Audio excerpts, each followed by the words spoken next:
अब इसका शीर्षक मेरे को समझ नहीं आता। आज फिर तारीख। संध्या और सौरभ के तलाक की अर्जी के बाद तारीखों का सिलसिला शुरू हो गया था।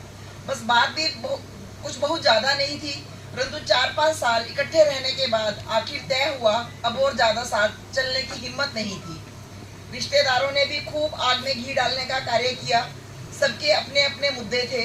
लगता मानो लड़ाई संध्या और सौरभ की ना होकर बाकी लोगों के अहम की जंग थी। हर बार मिलते एक दूसरे से देखकर आंखें फेर लेते, फिर आक्षेप प्राक्षेप का दौर चलता। नफरत की निगाहों से देखते, अपने अपने रास्ते चल पड़ते। नन्ही सी मुनमुन मेरा हाथ थामे चलती, कभी रूठी कभी जिद करती, हर बार कुछ प्रश्न पूछती और मेरी तरह ही बिना सवालों के हल लिए घर चली आती। मेरा मन आज सुबह से ही परेशान था। आज लग रहा था इस केस का अंतिम निर्णय सुना दिया जाएगा। जिस मार्ग पर मैं चल पड़ी, ऐसा शायद मैंने भी नहीं चाहा था। अब इस ईगो की लड़ाई में पीछे होना नामुमकिन था। कटघरे में खड़ी मुझे वकील कुछ प्रश्न पूछे, मैंने भी कुछ झूठे सच्चे जवाब दे दिए। हर किसी का वकील उसको पहले से रटा कर लाता है। फिर सौरभ की बारी आई। आखिरी बार जज ने फिर पूछा, यह तुम्हारा आखिरी फैसला है? हाँ जज साहब, पिछले 1 वर्ष से चप्पलें घिस रहा हूँ। सौरभ ने माथे पर पसीना पोंछते हुए बोला। तो ठीक है। जज ने कागजों पर मोहर लगाते हुए दोनों को कुछ कागज पकड़ा दिए। इस बार कुछ राहत की सांस थी तो सब चाय पीने कैंटीन की तरफ चल पड़े। आज रिश्तेदार कुछ कम थे। तलाक हो चुका था तो एक खुशी होनी चाहिए थी जो नदारत थी। ऐसे लग रहा था मैं तो जीत कर भी हार गई। बधाई, तुम यही तो चाहती थी, सौरभ ने बोला। कॉन्ग्रेचुलेशंस, तुम्हारी भी तो इसी में सहमति थी। हम कैंटीन में एक दूसरे के सामने बैठे हुए थे। यह भी एक इत्तेफाक था। आज एक दूसरे के प्रति नफरत या गुस्सा नहीं था, एक अजीब सी खामोशी और मौन पसरा हुआ था। तुमने मुझे चरित्रहीन बोला। एक औरत के पास यही उसकी पूंजी होती है।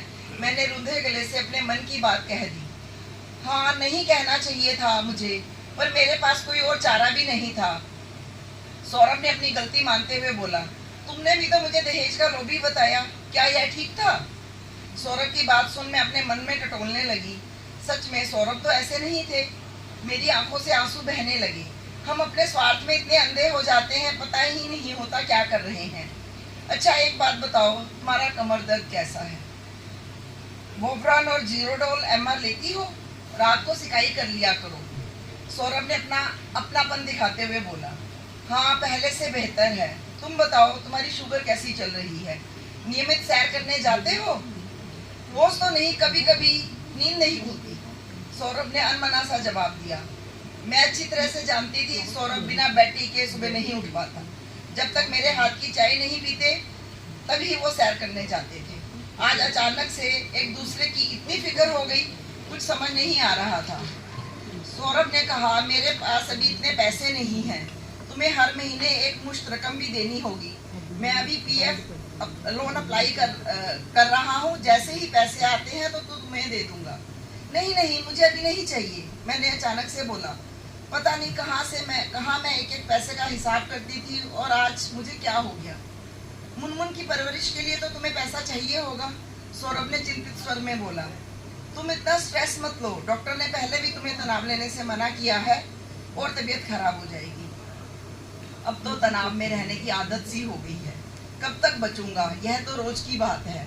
सौरभ ने एक लाइन में अपनी व्यथा कह डाली। ऐसे लग रहा था जिस निर्णय के लिए हम पिछले 1 वर्ष से लड़ रहे थे, जब उसका नतीजा आया तो हम उसे एक्सेप्ट नहीं कर पा रहे थे। अचानक से सौरभ ने बोला, क्या हम फिर से साथ नहीं रह सकते? क्या? मैं अचंभित। कैसे संभव है? तलाक तो हो चुका है, मैंने बोला। सौरभ ने झट से उस कागज के 2 टुकड़े करते हुए बोला, हम चाहे तो सब संभव है। रिश्ता तोड़ने के लिए इस कागज की जरूरत है, जोड़ने के लिए नहीं। आंखों से आंसू बह रहे थे, मानो परी कथा सी लग रही थी। आसपास बैठे रिश्तेदारों को कुछ समझ में नहीं आ रहा था और सौरभ मेरा हाथ पकड़कर एक नई मंजिल की ओर चल दिया। Very good, very good.